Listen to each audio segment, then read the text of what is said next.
dari pelaksanaan kegiatan ini adalah dalam rangka membangun karakter aparatur sipil negara untuk mewujudkan birokrasi yang profesional, bersih dan melayani dalam rangka mewujudkan masyarakat Nusa Tenggara Timur bangkit menuju sejahtera. Adapun tujuan yang ingin dicapai adalah sebagai berikut. Yang pertama, menginternalisasi nilai-nilai, prinsip, dan kode etik profesi dalam diri setiap aparatur sipil negara.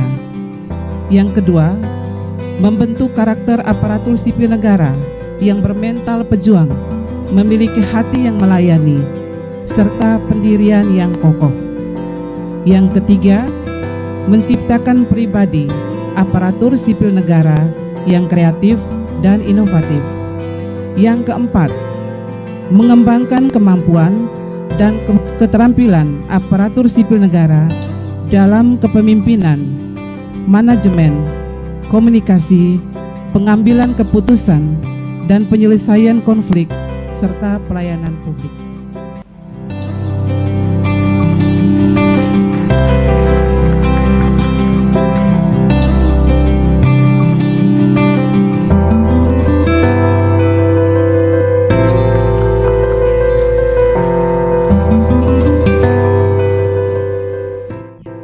Pada tempat yang pertama, saya mengajak kita sekalian untuk memanjatkan puji dan syukur kepada Tuhan. Karena atas perkenannya sampai dengan hari ini kita semua diberi kesehatan dan kemampuan untuk melaksanakan tugas dan tanggung jawab sebagai abdi negara dan abdi masyarakat. Melalui penyelenggaraan berbagai program dan kegiatan pemerintahan dan pembangunan serta pemberdayaan. Terlebih khusus kita semua diberikan kesempatan untuk menghadiri dan menyaksikan pembukaan kegiatan bimbingan teknis pembentukan karakter bagi aparatur sipil negara di lingkungan pemerintah Provinsi Nusa Tenggara Timur melalui Camp Revolusi Mental.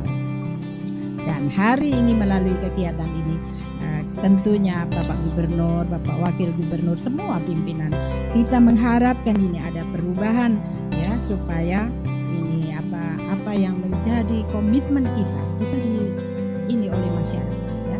Kita punya tanggung jawab ya, kedaulatan penuh ada di rakyat dan kita dipercaya untuk itu. Oleh karena itu harus ini mempertanggungjawabkan apa yang sudah menjadi kedaulatan tertinggi yang sudah diberikan kepada kita untuk melayani di bidang pemerintahan, pembangunan, dan pelayanan kemasyarakatan. Dalam memberikan pelayanan harus profesional, yaitu disiplin, dapat memberikan pelayanan sesuai dengan standar pelayanan baik kepada masyarakat maupun pemangku kepentingan lainnya, bekerja secara produktif, kreatif, dan inovatif.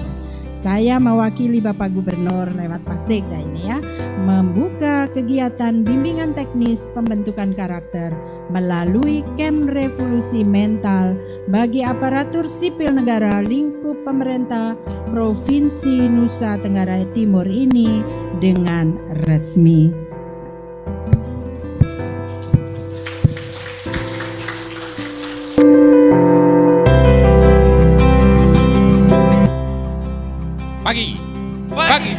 Pagi.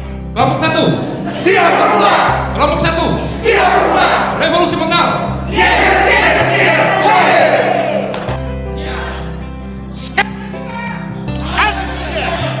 Revolusi mental. Bekerja. Yes.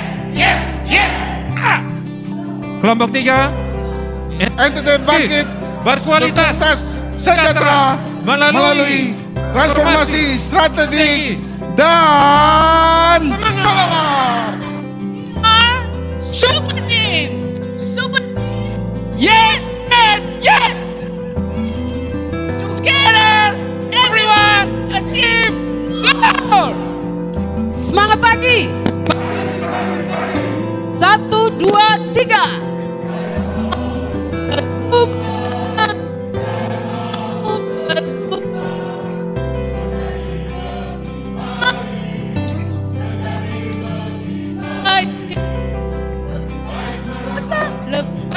berpikir lebih baik.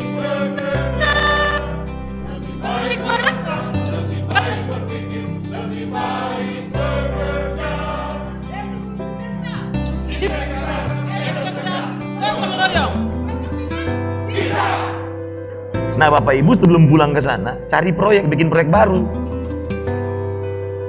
Siap? Proyek pertama adalah jadi dulu pengubah di dalam kantor masing-masing dulu.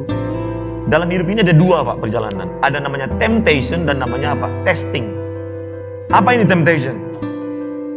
Cobaan, godaan. Selalu akan ada. Dan yang kedua apa? Tes.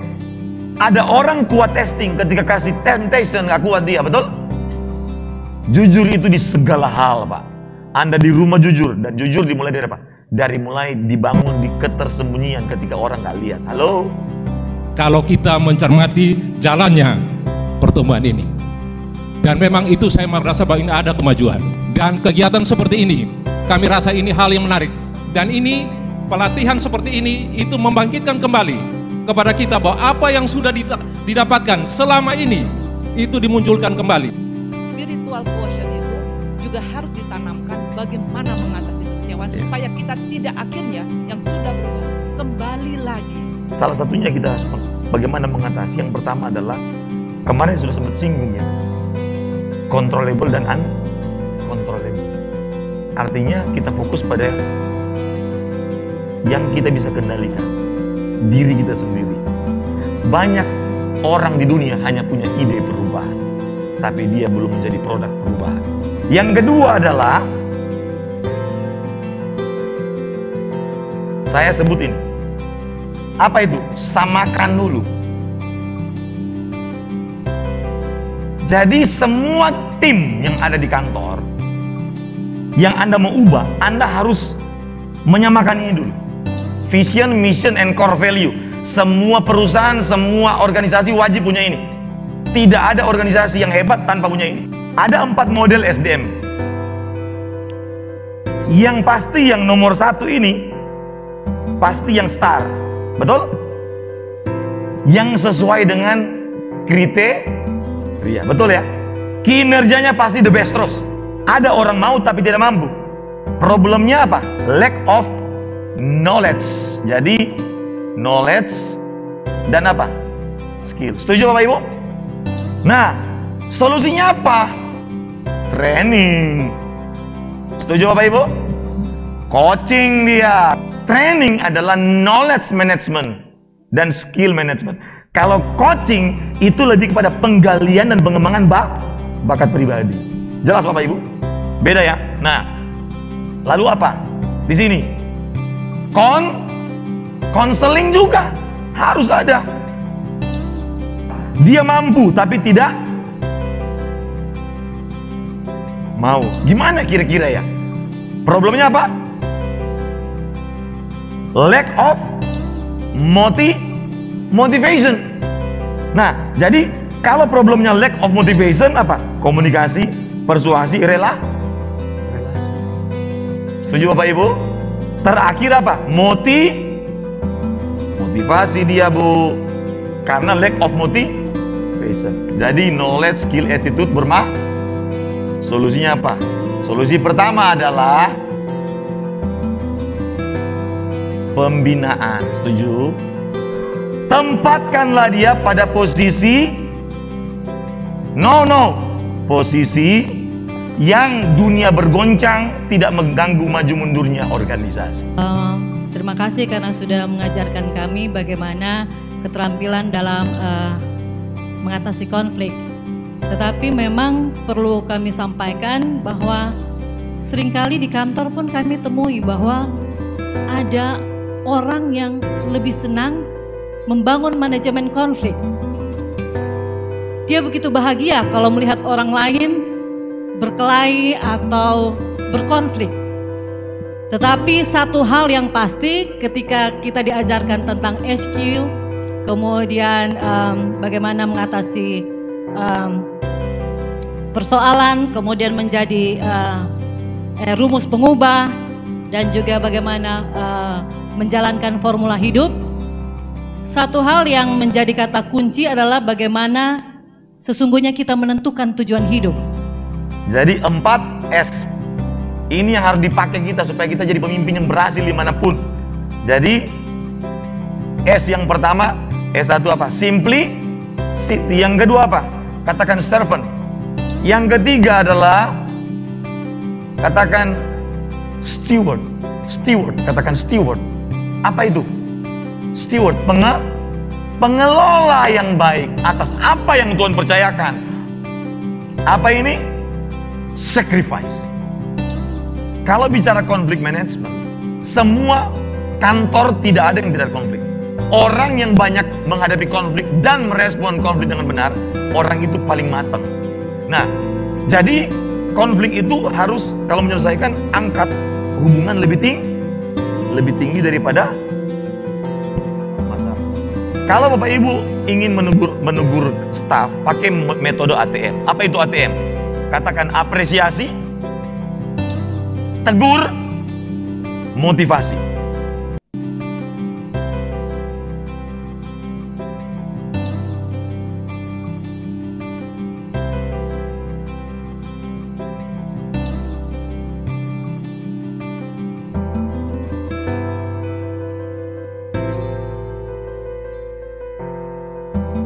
Kami menyampaikan manajemen konflik di mana kami telah melakukan identifikasi dan ada 3 permasalahan, yaitu masalah SDM, masalah sarana, prasarana, dan anggaran. 3 konflik besar yang sering terjadi dalam organisasi kita.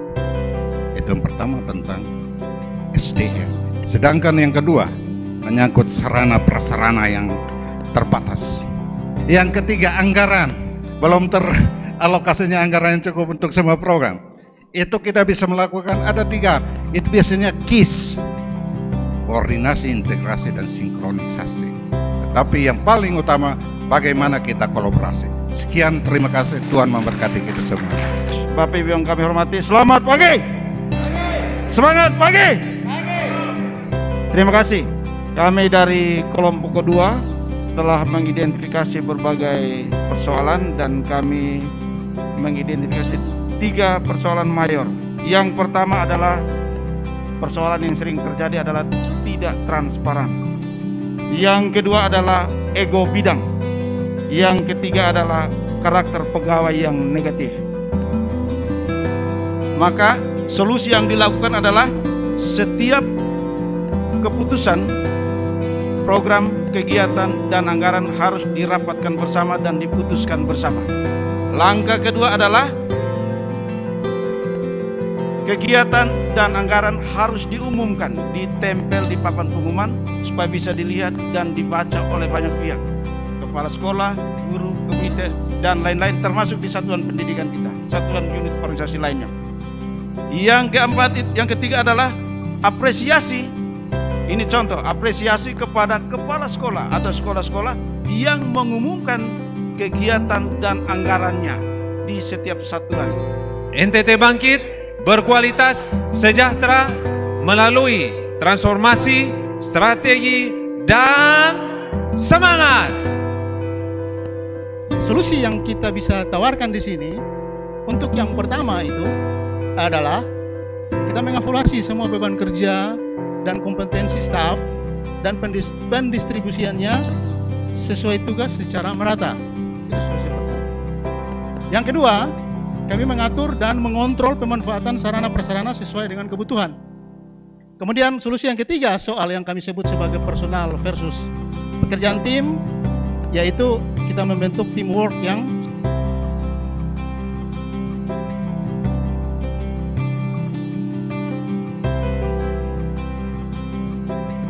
baik. Yang pertama adalah masalah disiplin, terlambat masuk kerja oleh pemberi layanan langsung.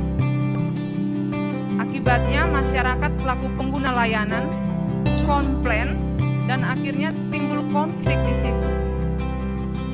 Sehingga solusi yang kami lakukan secara konseptual adalah penegakan aturan dengan memberikan punishment bagi yang masih melakukan pelanggaran disiplin.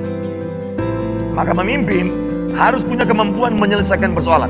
Tapi tidak mungkin dia bisa menyelesaikan persoalan, mampu menyelesaikan persoalan kalau dia tidak mampu mengidentifikasi persoalan. Ini masih yang general, mampu membedakan mana yang problem, mana yang simptom, mampu membedakan mana yang mayor, persoalan mayor, mana yang minor. Nah, kalau yang lebih spesifik apalagi? Harus bisa menyusun langkah-langkah, betul? Jadi yang pertama, mampu mengkategorikan mana persoalan. Pertama, personal, mana persoalan profesional, betul? Mana persoalan pribadi, mana persoalan pekerjaan. Yang berikutnya, mampu membuat persoalan secara apa? Tematik. Jadi mapping persoalan. Oh, ini tematik A, B, C, D. Ada 4 keputusan yang tidak boleh Anda tidak tahu dalam hidup. Catat itu. Tidak boleh salah pilih ini. Karena kalau salah ambil keputusan, tidak ada kesempatan untuk remedial. Yang kedua, banyak orang laki-laki hebat salah pilih istri, betul? Pasangan hidup bisa membawa kita ke surga atau ke neraka, Pak. Pasangan hidup bisa mempengaruhi kita sukses atau gagal. Memutuskan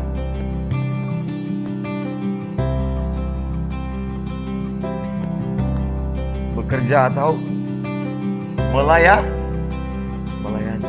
Sahabat dan komunitas. Karena pergaulan yang buruk merusak kebiasaan yang baik. Jadi yang namanya keputusan, kemampuan mengambil keputusan adalah keputusan dari kemungkinan. Katakan kemungkinan. Kesempatan, pemikiran yang utama, asumsi, pilihan, melalui perbandingan. Jadi ada perbandingan, di compare, pertimbangan, persetujuan. Untuk memilih, yang pertama apa? Yang cocok, output dan hasil. Nah, jadi ini kata-kata kunci ketika Anda akan mengambil keputusan.